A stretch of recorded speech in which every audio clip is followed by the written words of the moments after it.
we've seen.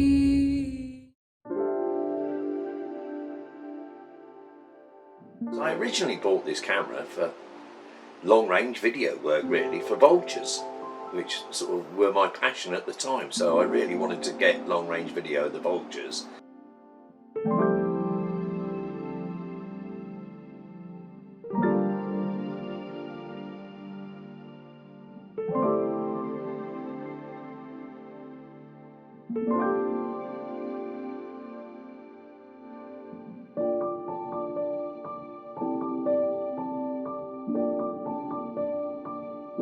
I suppose I ought to do a 2-year review, really, but I'm not really technically minded, so, and I'm not a professional photographer or anything like that, because when I first got this camera I'd never taken a proper photograph in my life, so I didn't know what I was doing with it, so all the gear, no idea. 2 years on, I don't think I'm much better, but I've taken the odd good photograph. Video's a bit dodgy sometimes.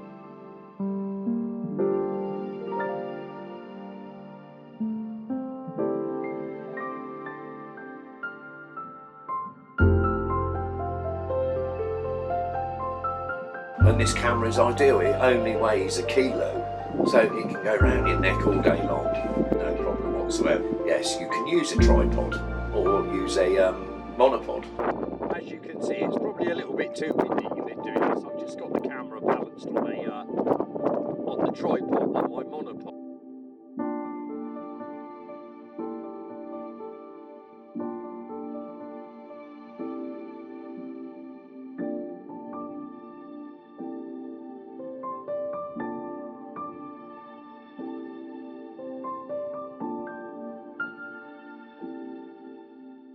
That was one of the main appeals about this camera, was it only weighs a kilo, and still to this day I love it. You know, it's my everyday camera. It gets chucked on the front seat of the car when I go out on my own. If I see a bird, I'll stop and photograph it or video it. That's what I've been using it for. It's been so versatile in that respect. At the start I really didn't have a clue what I was doing, so I've had to learn. I started off, you know, it's got various functions on it, and for the first day I've just put it in bird mode, to be honest, and that took some quite good photographs, really. You know, the camera's done everything for me. Then you start playing around with aperture and shutter, and now I'm in manual, still using autofocus obviously. It's been a nice adventure with this camera, like I say, 2 years.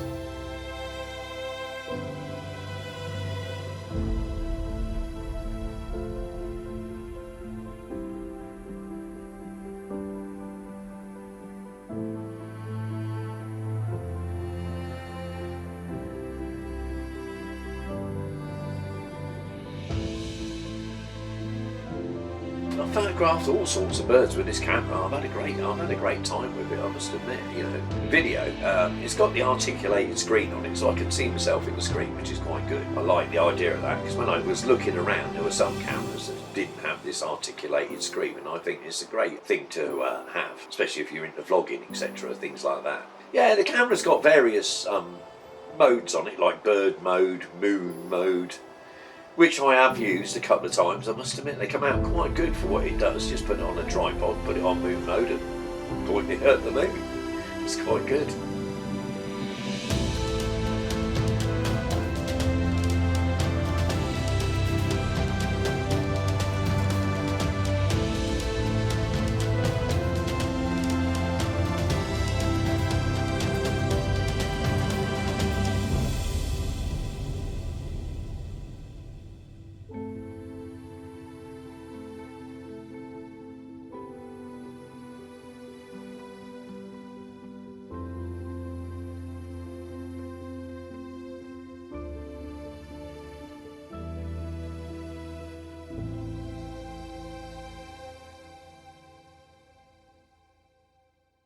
September here has been very hot, you know, we've been still hitting 30 degrees, and a couple of weeks ago, you know, we were 35 plus up to 39. Even when I'm using the camera on a beanbag out of the car, it's the atmospherics, the heat coming off the car, everything to give you a bad video. So Some of the video you'll see, you'll go, oh my god, that ain't very good footage. It can be better. And also where I'm going, it's usually windy. When you're using this at 2000 millimeters, which I do most of the time, it's amazing. The lens is just, the car is just gently moving and there's nothing you can do about it. Recently it's been golden eagles in the valley, so I've been sort of quite concentrating on the golden eagles and the short-toed eagles. The footage is a bit shaky.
And recently there hasn't been very many birds in the valley because we're so dry and we're still in severe drought, even though we've just had a little bit of rain.